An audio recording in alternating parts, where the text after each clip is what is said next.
You know what? I did spell it It's right. not like it's everywhere. on. It's on everything I do. That's fine. I did spell it right almost everywhere else. No, you didn't. That's whatever. I do. Something I like. I like the Zack.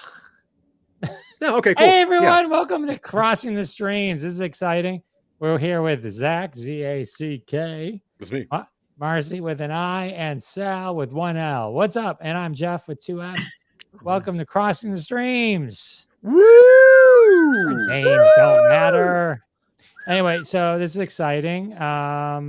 Yes, it is. So exciting. All right, let's do the theme song. Marcy, you haven't done it in a while, but you get to. Let's kick it off, Marcy. Oh, wait. And then we'll go to Zack. Go ahead. Here's a story of some lonely fellows who spend way too much time watching the TV. All of them have jobs and friends. Well, not really. Just between you and me. Zack. They made a live show out of their hobby. Every TV watcher's TV watching dream. Jeff and Ron and Sal and Bob, and then there's Howard. And man, it's crossing streams. Sal. And then one day they went live on all the platforms. You could hear the people laugh and shout and scream. Still can't find another word that rhymes with platform, but man, they cross the streams. Well done, Sal. No, we cross the streams. We cross the streams. We cross the streams. Well, That's the way we do it here. We cross the streams. we cross. Streaming You're going a little crossing. Chris. It sounded like you're doing a little Christopher Walken there first. Oh, I think I started to, and I didn't want to. It comes out sometimes. Crossing the streams. Yeah, I'm not happy about it. It's just what I do. That's awesome. Cross more streams. Yeah, the streams got to cross. 2 miles fall into a bucket. Marcy, your turn. I do no crossing. Welcome everybody to Crossing the Streams, where we answer the universal question. I just finished binge watching something. What should I binge watch next? Well, guess what? We got your back.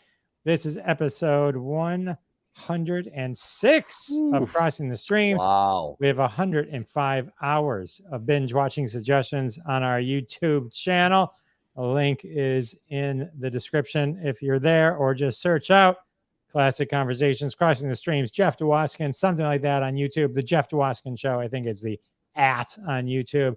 Enjoy all of that goodness. We got Jerry in the house. What's up? Jerry. Whoa. Oh, is there we'll fix that, Jerry. Sorry. Lee. Hi, Lee. Hey, Lee. What's up, Lee and Jerry? What's going on? But Jerry, that's doing, how we pay for it. I don't know.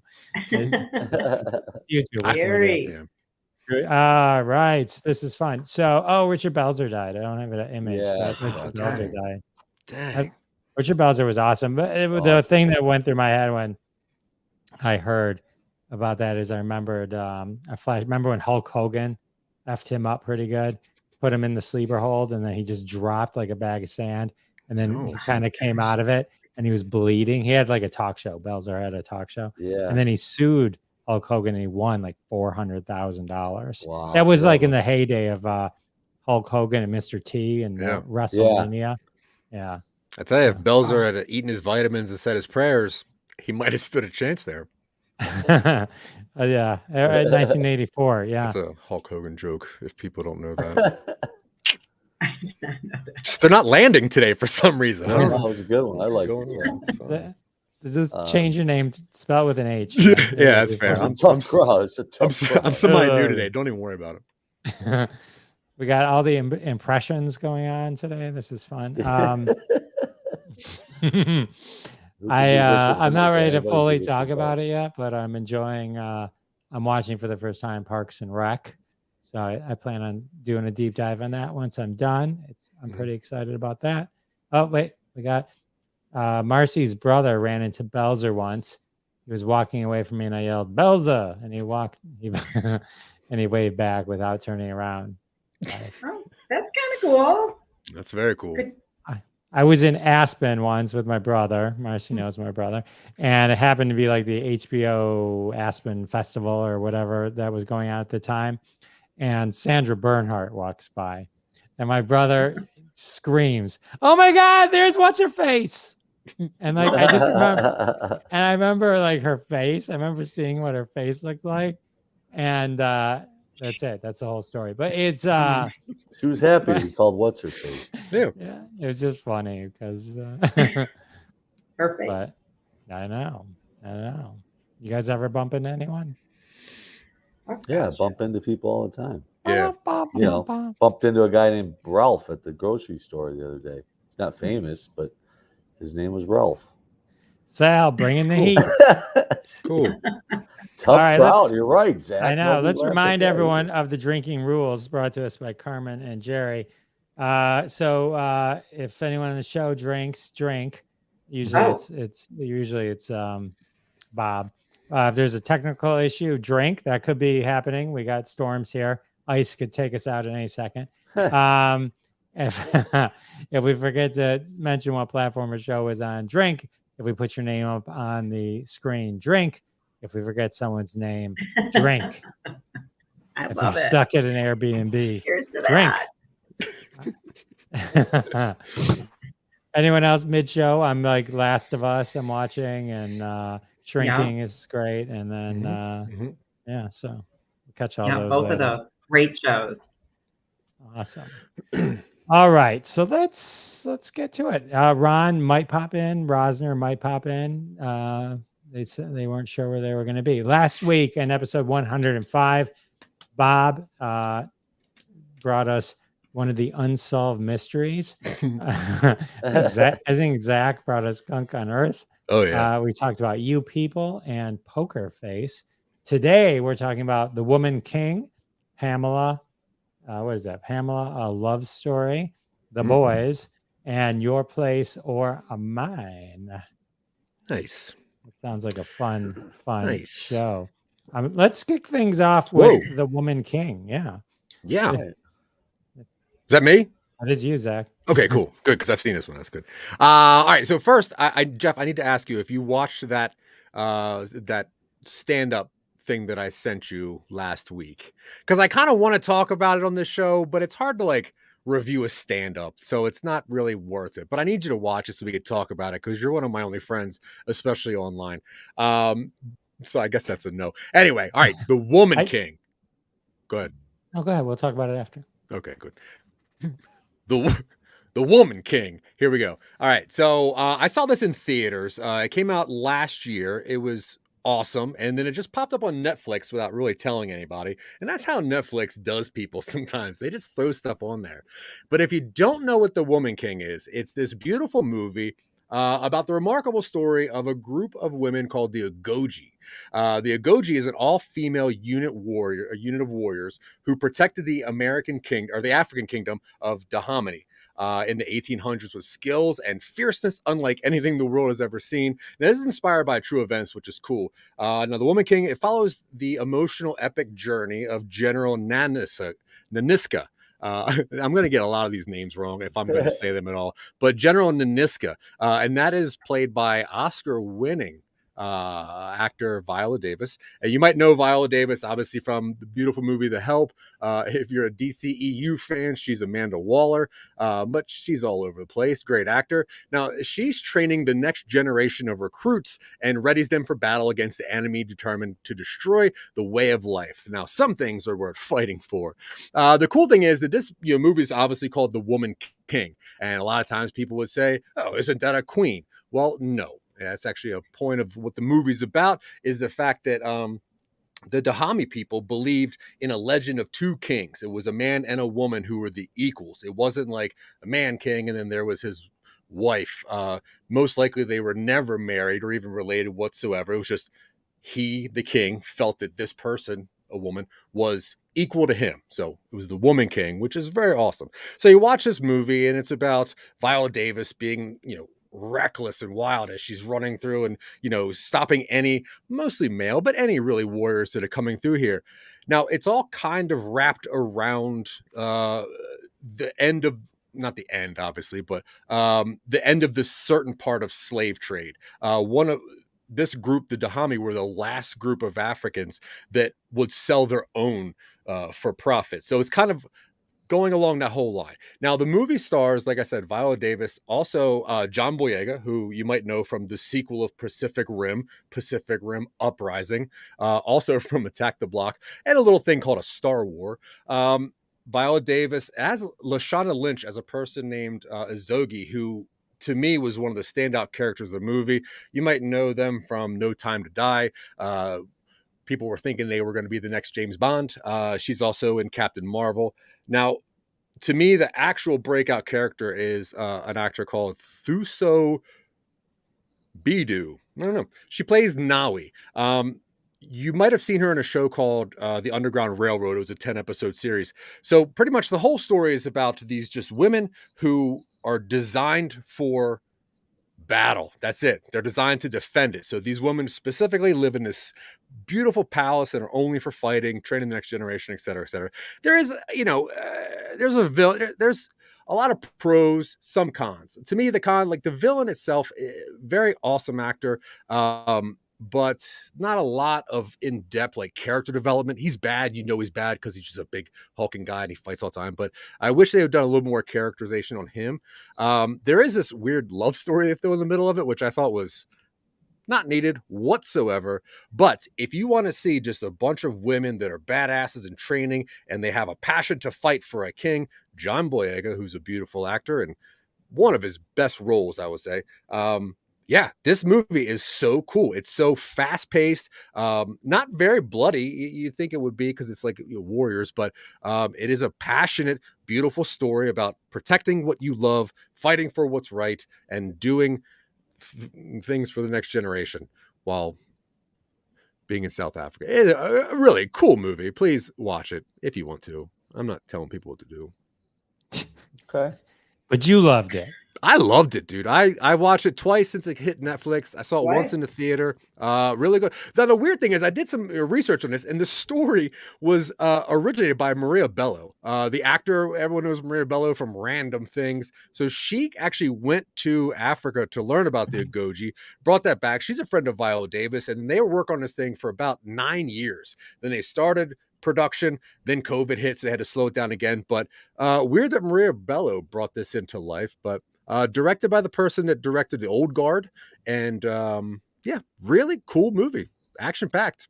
Okay. So if you go to IMDb and scroll to the bottom of this page, it says more like this. So what is it says Wakanda Forever and Black Adam. Yeah, okay. So one more bit of trivia that I found out is originally this movie had a $5 million budget until Wakanda Forever came out. And then apparently people wanted to see Black Warriors. So now they bumped up to $50 million and it just kind of broke even roughly after advertising. So it's doing okay. It got some Oscar snubs. It has like 111 nominations, including like 20 some BAFTAs. It's a cool, gorgeous movie. All right. And John Boyega, he's pretty. Okay, I'll watch it. Yeah, cool. Yeah, man. Please do. Yeah, John Boyega, the star of the Star Wars trilogy, Rise of Star. Oh yeah, that's what it was. Yeah. The Pacific Rim 2, The Uprising is what I remember him from. There is a weird post-credit scene, which is weird for a non-Marvel movie. And if you would like me to explain it to you, please hit me up on Instagram or Vero. Yeah, or Venmo him and. Yeah. So that's actually how I get on the show. Jeff, he sends me his Venmo username, and I'm like, fine, I'll give it. Here's another $5. Well, thank you. The Woman King sounds amazing. Really good. All right, so let's go to our next show, which is Your Place or Mine. This is going to be brought to us by the woman co-host, Marcy. The woman king of the show. Okay. So I not only watched this movie once with my husband, who seemed frustrated. He did not love it. I also just watched it recently with my mother because I wanted to make sure I could actually know what I was talking about today, and she hadn't seen it. She liked it. She said it gave her a warm feeling. It's a nice romantic comedy. I'm going to give you my opinion. So this movie is about, well, let's start with Ashton Kutcher and Reese Witherspoon. This is their big movie on Netflix. don't believe it was in the theaters. This was, this is why I love these Netflix movies that have the big stars and a bigger budget, and we get them at home. Which takes me back to the show I missed where you guys talked about You People, and I went and watched that and you guys didn't like it. And I was like, really? Oh, wow, I really wish I were on that show. I thought it was very funny. So anyway, Ashton Kutcher and Reese Witherspoon just released this movie on Netflix. They have also been trending with having the red carpet picture somewhere where they're not getting along. Right? Have you guys seen that? Yeah, he didn't want to put his arm around her. Yeah, there was like a lot of, before I ever saw this movie, I'm like, oh, wow, they're in this romantic comedy, but they don't like each other in person. Now I got to see the movie and see what's going on. So anyway, we've got Debbie and Peter. That's who they play. They're best friends. They hooked up in their 20s. It's 20 years later, and they're best friends. And if you ever saw a movie called When Harry Met Sally, we all know that there's probably a little bit more. You can't just be friends. And it is very funny, but I think Ashton Kutcher's funny in it. I was not thrilled with Reese Witherspoon's character. It was hard for me to watch without occasionally putting my phone up and maybe doing something else, a little, figuring out a little puzzle, watching, maybe checking Facebook. I will say, though, the co-stars, those little side stories with some pretty fun actors. Steve Zahn is in it. Am I saying his name right? Steve Zahn from the first season of White Lotus. He's been around forever. He's been in so many things. He was in the Diary of a Wimpy Kid movies. Do you know what I'm talking about? He's very silly. Yeah. He's got a real cute role that kept me entertained. Tig Notaro, the comedian. Do you know who she is? Yeah. Yeah. Was she actually in the funny. original? Was she actually in the original, or did someone else get fired from the movie and then they digitally put her into this movie? I don't know anything about this. My head is blown. Is this really my mind is blown? What are you talking about? Why are you... Apparently Chris D'Elia was in this to begin with, and they had to scrub his whole role. No, he's joking. That's from Army of the Dead. There was a movie. There was a movie. Yeah, that they took out a whole character and put her in there instead, and it worked out way better. Oh, I did not know that. God, I wish I did, but I love... scumbag guy. Your joke was great, though. That's awesome. I'm like, you better get him out of there.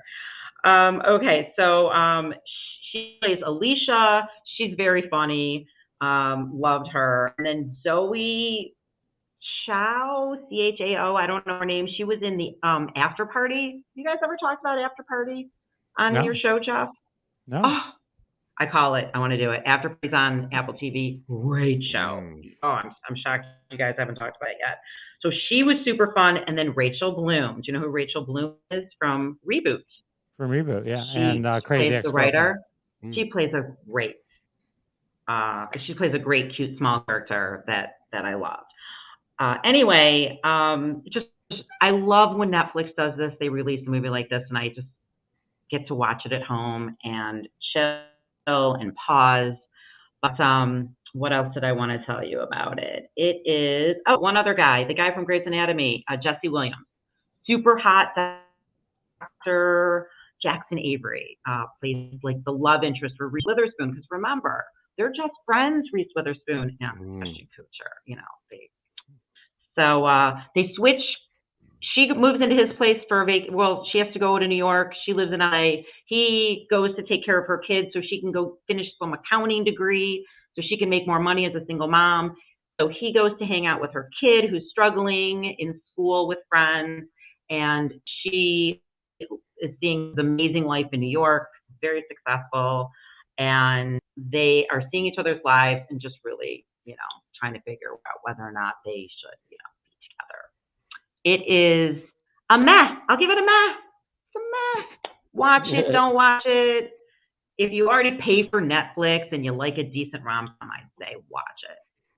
It is literally the only movie on Netflix I will look at and go, I don't know.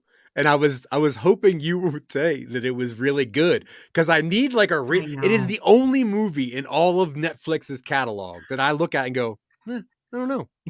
Wait, I mean, just Jerry had the best comment. So Sal usually covers the Yeah, rom-com. I do a lot of rom-coms. Oh! I know, Jerry. No, It's totally cool. it's fine. No, You're allowed. no, absolutely. I'm glad You're allowed. It's I'm just glad you fine. That's did. it. That's just it's a Now I joke. don't have to watch it, hopefully, unless you tell us it's Oh, good. Unless you tell us it's good. yeah. I haven't I heard the want final review yet. No, she said it was meh. Oh, Yeah, you she did? said Okay. no. All right. On IMDb, the featured review says amazingly dull. All right. Well, then maybe I'll watch it. And there was a. It sounds I'll like if still you had watch nothing else in it for the background, it's not a bad movie to watch in the background. Though I'm reading on IMDb that there's a scene in 2003 where Debbie and Peter hook up, and there's a song in the background that doesn't actually come out until 2006. What? That would have How can taken you me get right that out of it. wrong? It's such Wow. an easy. That would All have they had taken to me do was Google it. right out of it. Right out of it. Mm. Yes. All right. Does it well, say the song? I've seen it twice. I should know the song. You've seen it twice. Does it We have think it would be does it have a better whole than song? Matt. Does it have a whole soundtrack? Well, or not? I did it I so I know. could be prepared. It was like homework. Got it. Okay, got it. Let's see here. We got Skinny Reality wants to promote the show. That looks legit. Marcy's brother watched Black Adam on the iPad next to him with no sound. You had trouble following it. Well, you should try Really? watching it with sound. You're Oh, really yeah. confused. You don't need it. Yeah. He probably He was was not better able to without play. sound. Really, it's just the Rock's stupid one-liners and then lightning sounds. That's all you're really missing. That is an excellent. All right. That will lead us right into Pamela, a love story. Sal. Ooh. Oh, you better like this, so. What's there not to like about Pamela Anderson? I wanted to see this for two reasons. Number one, I've always been a fan of Pamela Anderson, and number two, I knew about Pamela Anderson before probably any of you three did because, well, I guess I'll talk a little bit about the documentary and then tell you my 6 Degrees to Kevin Bacon or whatever that is with me and Pamela Anderson. So I'm not going to tell you everything about the documentary. Obviously, we all know about Pamela Anderson's life and stuff, but I'll give you a little tidbit on how it was shot. I always like how these documentaries are shot because they're obviously so mundane and they're so easy to do that when a director takes a different twist about it, I like how they do it. And they did a nice job with this. She basically narrates the whole thing from her, I think she's in British Columbia at her last home that she has. And she probably has many homes, but this one particular home that she likes. And she has all her diaries from her life. And she just sits there and kind of reads them. And then they show photos or video of what she's talking about. So that was done very cool.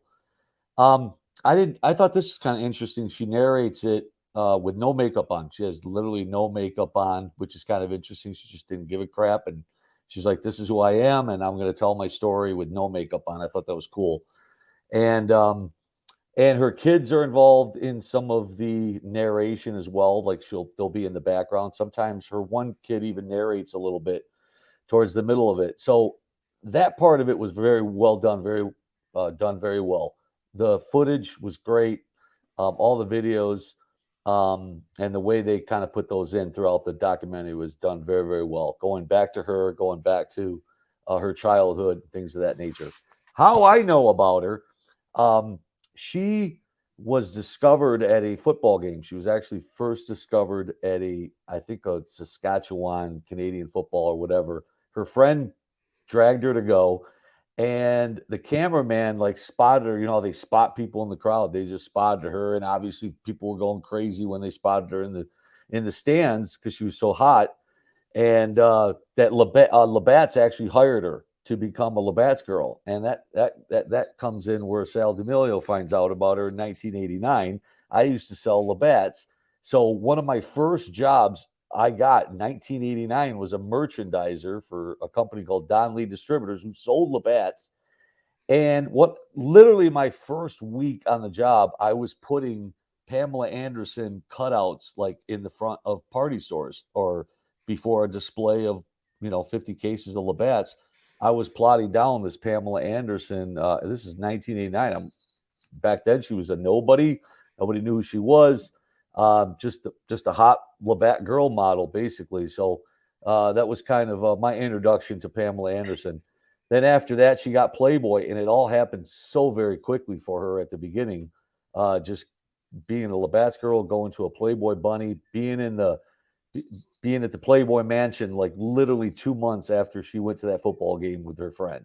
So it's crazy how her life got started.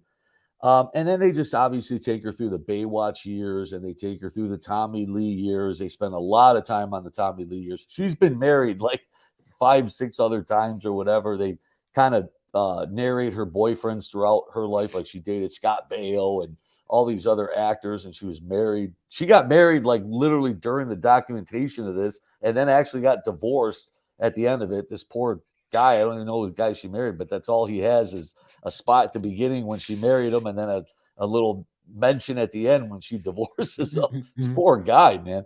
But it's a very, very well documentary. I thought it was done very well. Obviously, they go through all her ups and downs. She really spills her guts and everything and just tells it how it is. She reads a lot of these diaries. She always had a diary, and she always wrote in it, no matter what was going on in her life, whether it was good or bad. Some really interesting things about her. I didn't know she was sexually abused actually twice. She was sexually abused by a babysitter, a female babysitter, girl babysitter that was probably 13, and she was like 7. And it's kind of weird. She actually, obviously, just because she was so distraught, she wished that person dead, and that person actually died in a car accident like the next day. So it was really crazy how that happened. Then she was actually sexually abused again by a 25-year-old guy when she was like 13, 14 years old, and she didn't want to tell anybody. So I didn't know that about her. So that was like the one thing the documentary kind of shined a light on me, on her upbringing. But a very hardworking girl. Obviously, the sex symbol thing, she was much more than that. She knew what she was doing. She was very smart in her career. And it kind of takes her through her whole life. And then I love the ending is basically they just kind of show her she's going through obviously all these marriages, and she's raising her kids. And by the way, her kids seem like very, very good kids. I mean, obviously being the parents of what those two people went through, Tommy Lee and Pamela Anderson, those kids seem to be pretty good kids. So that's a testament to both Tommy and her. But I like how it takes it through, and then at the end, she's kind of bored, and they show her kind of just, putzing around her house, and she's like, I really want to do something. And she talks to her mom. She's a very, very good relationship with her mom and dad. The documentary also talks about her mom and dad's relationship, and that was pretty cool because I didn't really know about that. But it takes her through how she's so bored, and she's just looking for something new, and then all of a sudden, she gets the script for Chicago. So the last part of the documentary is her getting ready for this, and how it's just a big deal for her life, and how it's turning another chapter. And then they kind of show the opening of Chicago, and it was just very well done. It kind of culminated at the end of that. And I give it a, 4.5 tomato sauce jars. I mean, I'm not going to give it a perfect 5, but I thought it was very, very well done. Way better than I expected. I think an hour and 52 minutes, and it went by pretty fast. So I don't know. So it's just one episode? It's just one hour and 52 minutes. And it's on Netflix? On Netflix. Yep. Just streaming. I guess it just came out pretty recently. So I thought it was done. I thought it was good. Is she doing Broadway, Chicago? Is that what she's doing? Because I don't know that. She did like a week long of like Roxy, I think, like the main girl, whoever. Oh, cool. Yes. Yeah, this seems like she would play Roxy. I didn't know that. Right. That's awesome. Yes. Yeah. You're right. Huh. Yep. The documentary was co-produced by Pamela's eldest son, Brandon Thomas Lee. Okay. I was when you were telling the story about putting up the cutouts, I picture it was like Sal going, one for the potty store and one for Sal. I think I did take one home. I'm not kidding. I think I did. It's funny you say that. I think I had one in my garage for a long time. And I was thinking she went from the cutout with the beer to the magazine rack in the same store with the Playboy. Yeah, very good. Very One aisle over. Good Did point. she talk about Tim Allen in this at all? She did not. She did not bring up that incident at all. They spent a lot of time on her Tommy Lee years. Obviously, the sex tape thing. There was obviously some conspiracies back then about whether they wanted that to be released to kind of up their careers, and obviously Pamela just says no to that. She never made a dime off of it. Never tried to make a dime off of it. So, they show a lot of her activism towards PETA and stuff like that. So her giving back to animal rights and stuff. So, I don't know, man. She gets a lot of flack in the industry for just being a sex symbol, but she knew what she was doing the whole time. I mean, just besides that sex tape thing and all that, but besides that, she knew what Baywatch was going to be, and it was a big paycheck for her, but she knew what it was going to be. She knew what she was doing in that series as well. And that became huge all over the world. I mean, just absolutely huge ratings on that show alone. Mm-hmm. Did you guys see the tape? Yeah. When it came out? When it came out? Like, did you know someone who had it? Mm-hmm. Did you get to see it? No, I don't think I ever saw it for a long time. I think I ended up seeing it. I mean, I never watched it all the way through or anything like that. I think I just saw snippets of it or something. I think there's only snippets. It's actually quite boring. It's not like a porno. And that's something that she talks about. She's like, these were just they had just gotten married, and these were just her home videos, like on a boat messing around. Yep. Yeah, it was very disappointing. Yeah. I mean, well, except for she was. I mean, Tommy was all right. Tommy's right, but it was just like. Right. Yeah, but no, I watch it too, and I didn't expect to like it as much as I did. Like, I put it on, I'm like, oh, whatever, and then I'm like, all right, I'm really paying attention to this. Wait, are we talking about the sex tape or the show? Yeah. No, the show, the documentary. No, the documentary. Oh, you watched the show. Yeah, the documentary. No, and I really thoroughly loved it, and I learned a couple things about her that made me look back and go like, oh, I really should have like processed that event a lot better, And the one thing I thought that was interesting was like her pregnancy while she was doing like the movie Barbed Wire, and how like she wanted to be like an actor, and they're like, no, just more boobs, and then I thought another part of interesting was when that show came out that starred the show that was just out on like Hulu or whatever about Pam and Tommy Lee. Yes, you're right. And like she didn't watch it, she didn't know about it, and then it came out, and apparently Tommy Lee texted her was like, "Hey, this show's out, play it cool." I was like, "Oh, this is really cool." Like they don't ask her nothing, and they just put this stuff out, and then everyone's like, and she's even saying like, "Yeah, now everyone thinks that this is the truth, and we don't know what happened, but the show said it's the truth, so now it's the truth." But good pick, Sal, because I really enjoyed it. No, I'm glad you brought that part up. That was really cool how they did a lot of those live scenes where they show her texting Tommy saying, "Hey, or I don't know, I think her son texted her or voicemailed her and said, "Hey, I just watched the first 3 episodes of it." She's like, 3 episodes? I thought only 1 was out, and so you kind of see it was almost like a documentary, but a little bit of a reality show for a few minutes in some of the scenes. So she was also married to Kid Rock. Let's not forget. Yes, they glossed over that as well. Apparently, he was really good to her kids. Yeah. Awesome. All right, Sal. All right, this looks like we're gonna have to check this one out. Yeah. So, very good. 4.5. I did a rom-com. I really did. I did a rom-com. In a way, you brought love to the show. She's romantic. Like she wants to just be in love. It's so it's so cute. Like she's still looking for love. Yeah. She's like, I'll keep getting married. I don't care. Yeah. I want someone to love. As long as she has good prenups, it's fine, right? Yeah. Cool. All right. Let's go to the next one, which is The Boys. Now, The Boys, the Sherman Brothers story. Hang on, let me. There we go. So the Sherman Brothers wrote The Boys, which is on Amazon, about the superhero. No, I'm just kidding.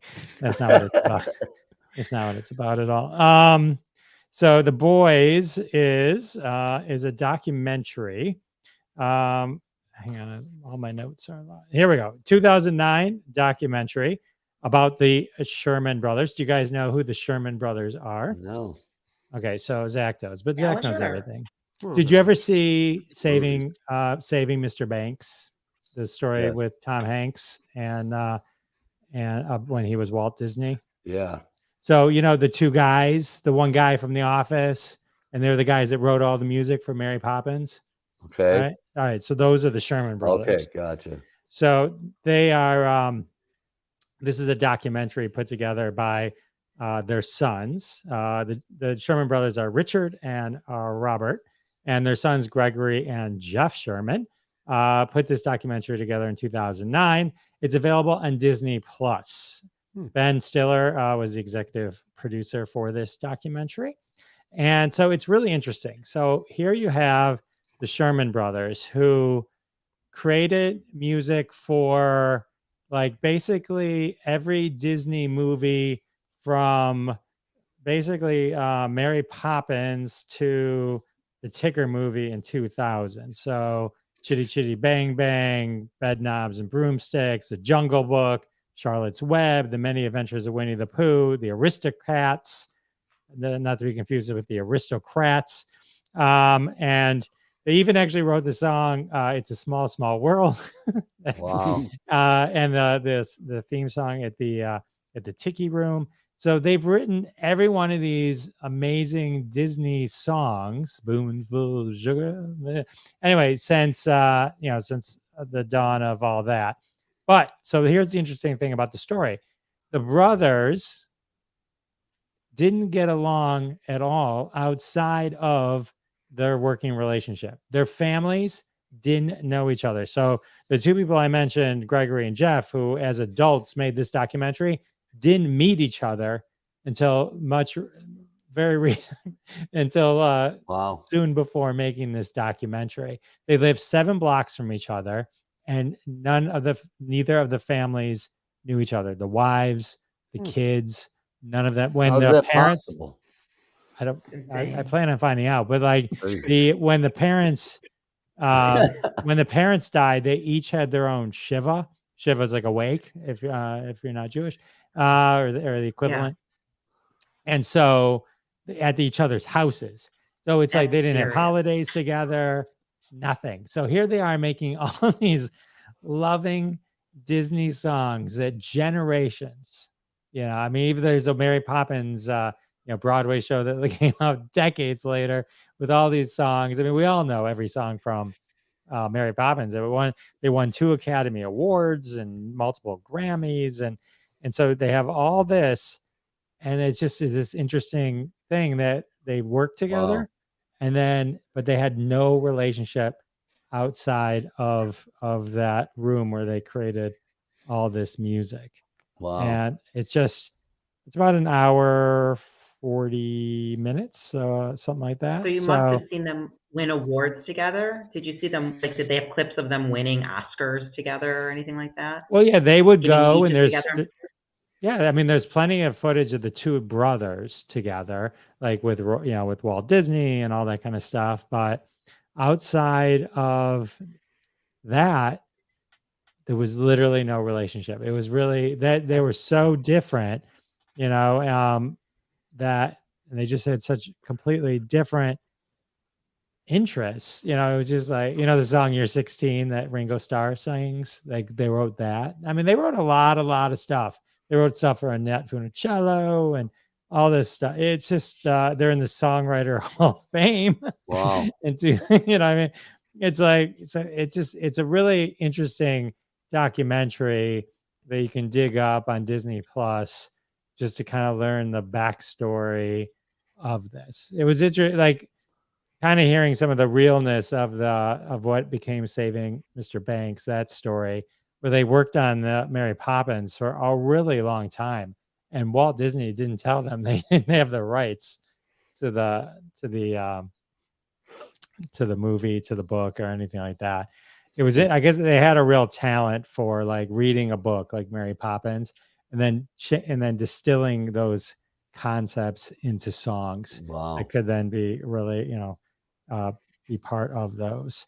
So yeah, it's interesting if you're into like just like pieces of history that you probably wouldn't have even thought of that there were history to be had. But like they're not alive anymore, right? I think one one of them might be alive. I think Richard might be alive. I think Bob passed away.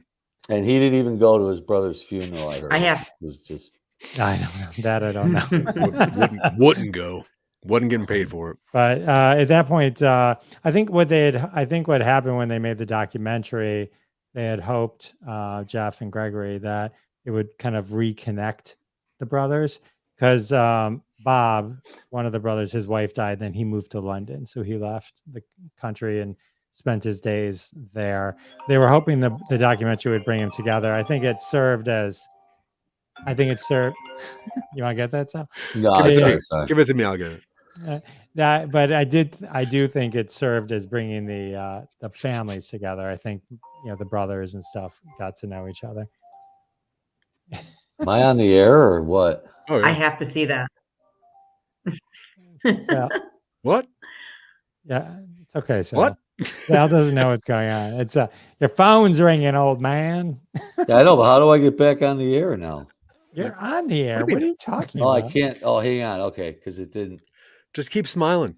I don't know what's happening. Anyway, it's an that sounds really fascinating. I have to say it's a really that sounds cool. I have to say it. Really interesting documentary. Because they don't touch on that at all in that Saving Mr. Banks. Like, you would think that they're just two brothers that get along, especially from like the scenes they're in. So that's really cool. Yeah. Thanks, man. Okay. All right. That's that. Yeah, I didn't know that existed. That's cool. All right, so let's try. I tried to watch that. I think I'm just not into British humor. I tried to watch it.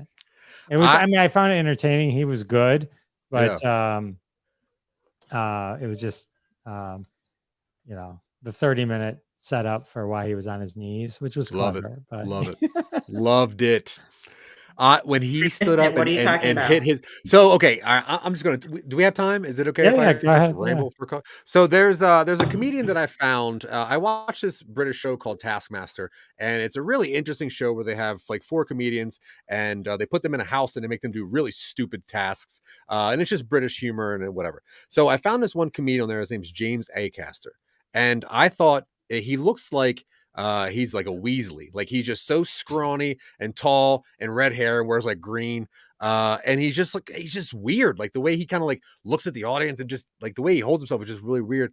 So I saw some of his stand-up before, but then Netflix put out a 4-part stand-up series. And it's not the same stand-up like 4 different times. It's like completely different, backgrounds different, setups different. And I love stand-up comedy because I think comedy is so interesting to be able to just relay a joke to a group of people and everyone finds it funny. It's so cool. And especially if it's intelligent humor, I love that. And there's something about how dynamic James Acaster put into all of his act. Like everything about his act is part of the act. And yeah, so like there's 4, I guess there's episodes. The first one, he comes out on his knees. And you're like, what's happening? And he, kind of goes into this thing about how he loves loopholes and whatever. And I'm not going to give it away because I think it's a pretty good joke. But his style of humor, and Jeff, please finish that episode. Because if you get to the part where he's like an undercover cop who just keeps taking gigs to like keep his, all of his bad guy friends like there. It's so. Now, granted, he does have a very thick accent, so a lot of what he says is kind of hard to say or to hear. And he does like use some slang. Like there's a joke about how these the rubbers that he gets from a museum are just terrible rubbers. And I'm like, what is he talking about? But it turns out that he's talking about erasers and they just like smudge stuff up. But like for 5 minutes, he's talking about how bad these rubbers are. And you're like, I don't get the joke. And then he actually just reveals that he's talking about like erasers, child rubbers, whatever. It's to me, I found it refreshing as far as comedy goes. It's just different than a person standing up there talking about rich people or talking about poor people. It was like, just here's a new style of comedy that is so unoffensive to absolutely everybody.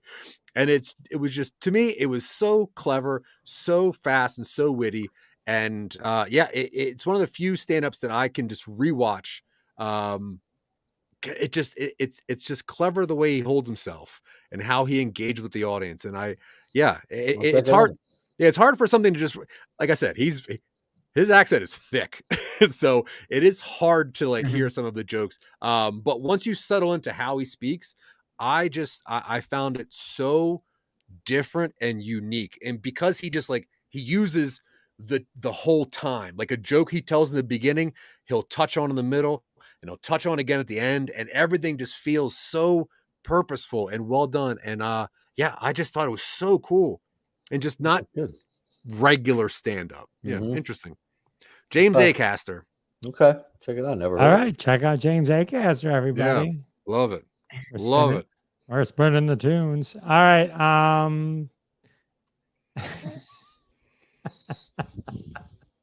He's not on air. Sal's not on air yet. Am I back yet? Can you guys see me? No, Sal. We'll catch you next week, I guess. You guys can't see me? Seriously? No, you got to do your thing again. We can see you, Sal. Sal, we see you. Oh, we see you, Sal. We're responding. I can see you, Sal. Okay. I see you. Because when I got that call, to it them. erased my whole screen. Who's calling? Just we saw you the whole time. Oh, do you guys want to hear about my funny thing that happened on Twitter? Is it the Ben Affleck thing? Yeah. No, it's not the Ben Affleck. Okay. So there's this guy.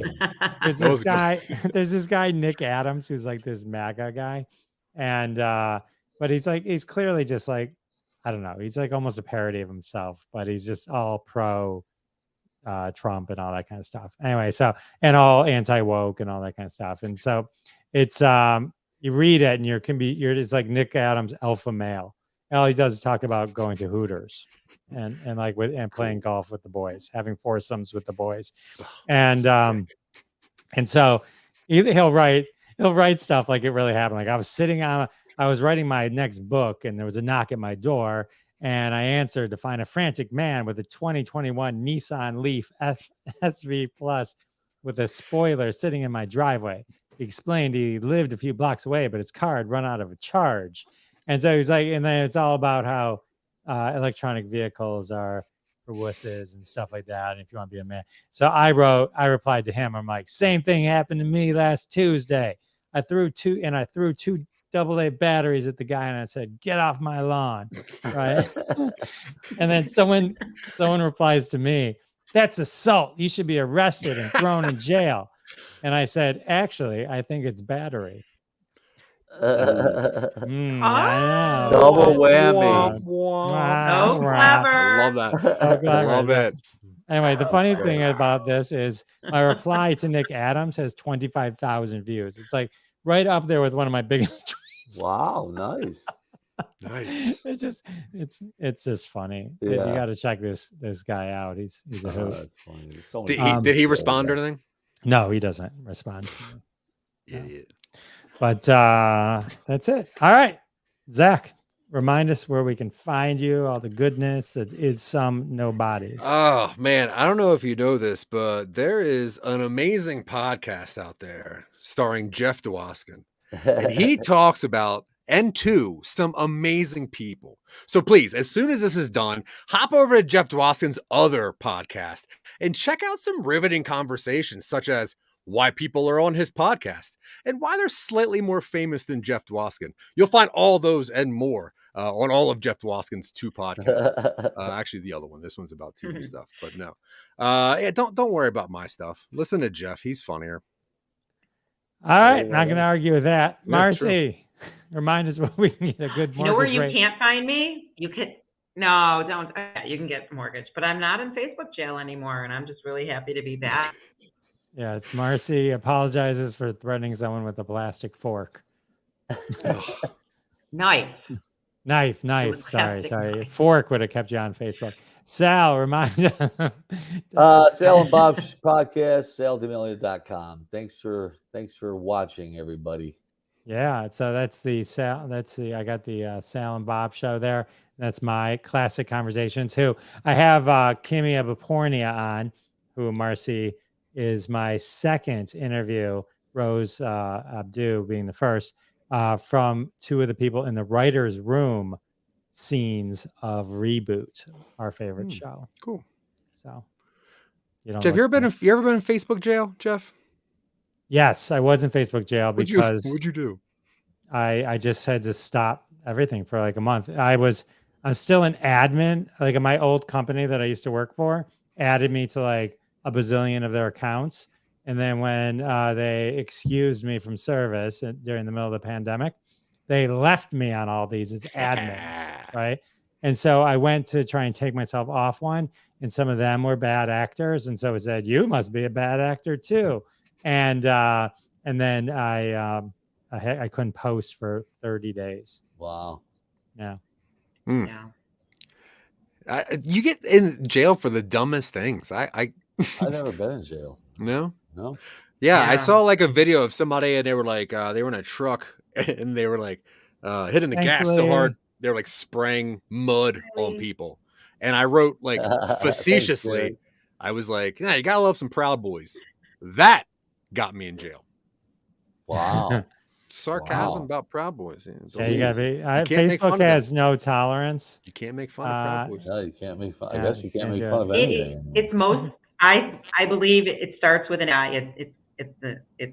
Our stuff is being read by computers and possibly being shifted to a person eventually. And it is what it is. I kind of knew when I wrote "stab you with a plastic knife," I was like, this could get me kicked off. And I, sure enough, woke up in the morning and they were like, if you want to dispute this, go ahead. All right. Well, we're glad to have Marcy back. So we'll see y'all next week. See you guys next week, you guys. And that has been another episode of Crossing the Streams. Join us every Wednesday at 9:30 p.m. Eastern Time, live on Facebook and YouTube. Follow the Jeff Dwoskin Show on YouTube to be alerted every time we go live with your hosts, Jeff Dwoskin, Ron Lippett, Howard Rosner, Bob Phillips, Sal D'Amelio. We're all in the socials. Follow us, listen to our podcasts, Classic Conversations, and the Sal and Bob Show. Check them all out, and we'll see you next week and every week when we cross more streams right here. See you then.